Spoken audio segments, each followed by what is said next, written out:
The last flood was in December of 2007. And yes, we were here, and it was awful, awful. I know we've had floods in the past, but this was a huge one.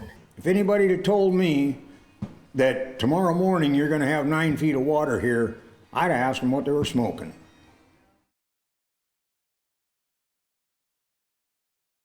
We had watched it rain all day Sunday, so we knew that, the water was going to come up. Combined with that was we had some of the logs that caused a log jam and held back some of that water. And then when that broke loose, it just came through. This flood was completely different. That Monday morning when we got up, it was coming from a totally different direction. Before in the floods, it was more like just kind of backwater, kind of like a pond. But this was a current that you couldn't even stand up in. Neighbor across the room on our airport said he saw a 3-foot wave coming across the farm. It was pretty much a tidal wave right through here. It came up a whole lot faster than it's ever come up before. So we had no warning. Basically, we had a 6-foot wall of water coming through. We were right in the river channel, actually, when the flood happened. 90 and 96, we had water in the barn, and about 15 inches. And when I left the barn in 2007, that was pretty much the forecast crest. We left the dairy probably about 2:30, 3 o'clock, because the water was starting to push our big tractor off the road, and I said, it's time to go now. Within 15 minutes, it was, about 4 feet higher than it had ever been in 96, so we knew we were in trouble then. We ended up with 8 feet of water in 2 hours. At one point I looked out, there were 3 cows standing on the lagoon. I thought, great, if they can get there, we might be able to save them.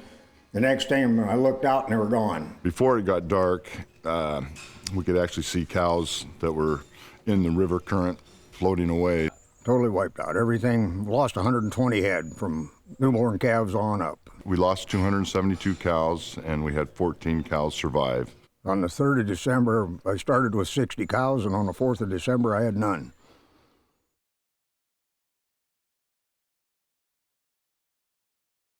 The water was probably up to here by the time it started receding. Water was 6 feet deep in the house and 9 feet deep in the barn. Right now, we're standing about 2.5, 3 feet above what the original floor was in here, but this is the water line in 2007. We had 10 inches of mud in the barn, 10 inches of mud on the whole farm, dead cows everywhere. When I came back, I stood in the barn and bawled.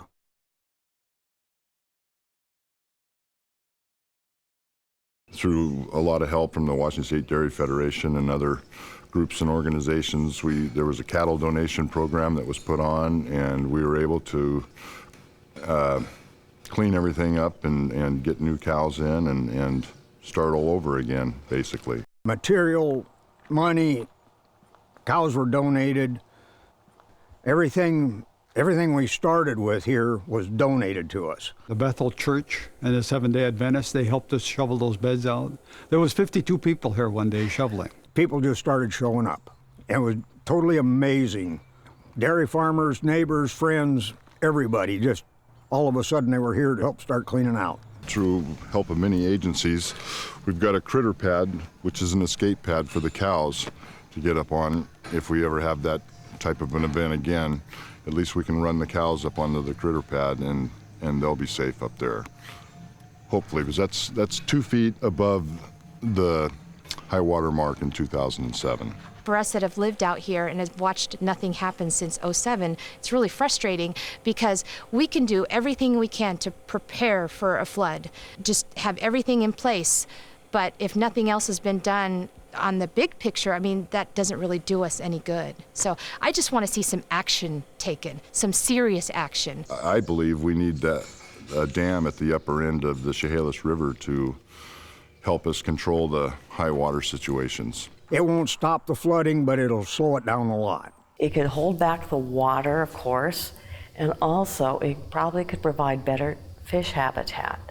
Many times we've lost fish in the summer because the water was too low, and we could potentially release water during the summer and maybe it could be good irrigation for farmers. It also could be recreational in nature too. So it could be a boon in several different aspects, but most of all, holding back that water. So when we have huge amounts coming, that it's held back so we can just release it a little bit at a time and avoid the massive flooding and destruction we've had in the past. If we can dam the main fork and hold some of that water back, that would sure help us a lot. If I had a dream that I could see happen in my lifetime, that would really help the residents of not only here in Adna and Chehalis, but also downriver in Thurston and Grays Harbor. The Adna school kids wrote a book, This Flood Happened, and all these, from kindergartners, I think, to 6th grade, wrote about their experiences. And I remember sitting down with that book the first time I received it, and tears just came down my face thinking, you know, we adults are working through these flooding issues, but what about our kids? Some of those kids had to be rescued off the top of their roofs of their homes by helicopter.